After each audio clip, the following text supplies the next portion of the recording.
You've got I'm sure, a big agenda for the rest of 2025 and all of 2026. It sure appears it's going to be a busy one. What's all on that agenda for you and National Corn Growers? Sure. Well, I think a lot of it you'll hear today. I mean, us in Illinois, we share a lot of the same priorities. Personally, I think we need to bring profitability back to the corn farmer. And obviously, a key component of that is demand. Now, that also includes exports, ethanol, whether it's increasing demands here in the U.S. and exporting it. Obviously, we need to support our friends in the meat industry. We need to help them in ways so that way they can open up new markets to export all types of protein, beef, poultry, pork. I think that's key.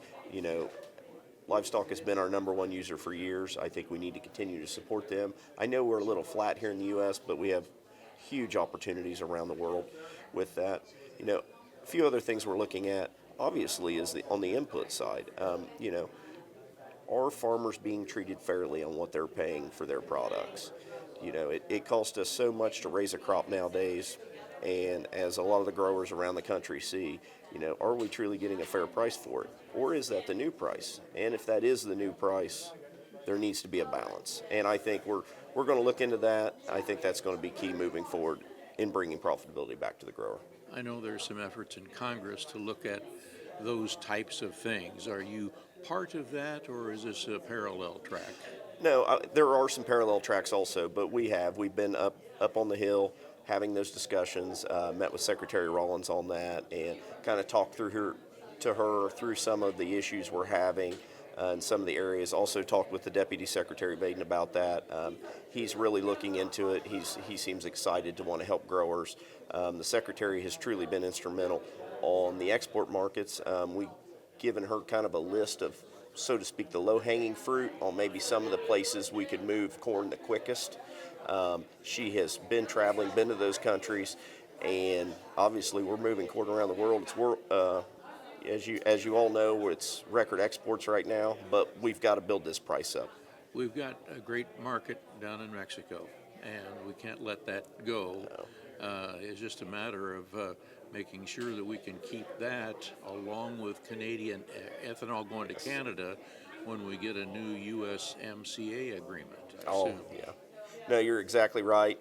As I mentioned up there at the podium earlier, I go next week back to D.C. I'll be testifying to the USTR on that issue. Those are the most substantial trading parties we have in our industry. We have to protect that. Looking at total exports that leave the United States, Mexico takes 40% of that corn. They take more corn than the second, third, fourth, and fifth largest combined. It's tremendous. So we have to protect that, along with, Canada takes 30% of the ethanol. That's huge. We have to continue to support both those countries. That way they continue to support our products. We don't seem to have too much of a problem with the Chinese thing as far as corn goes. How did we luck out of that? Well, we don't right now, but in the past, during the first Trump administration, the Chinese did buy a lot of corn. Luckily, we've diversified our markets out a little more. Again, we would love to see China come back to the table and buy more corn, but we understand the importance of trying to diversify that, as I mentioned, and make sure that we're spreading our markets around enough. That way, if one does falter, we have others to back that up. Okay. The ethanol thing, there's a lot of need as far as help with Congress and getting a lot of things going. I talked to Emily Score late on Thursday, and it seemed like she had a whole raft of things that needed to be done as far as congressional action to benefit ethanol. Yeah. You're exactly right. We've had meetings. We had a meeting with Emily on Thursday also. Obviously, we work tightly with Growth and the Renewable Fuels Association. We're really hoping here, the end of the year, first quarter of next year, we can get this E15 thing over the hump so we can look forward to bigger markets, bigger blends.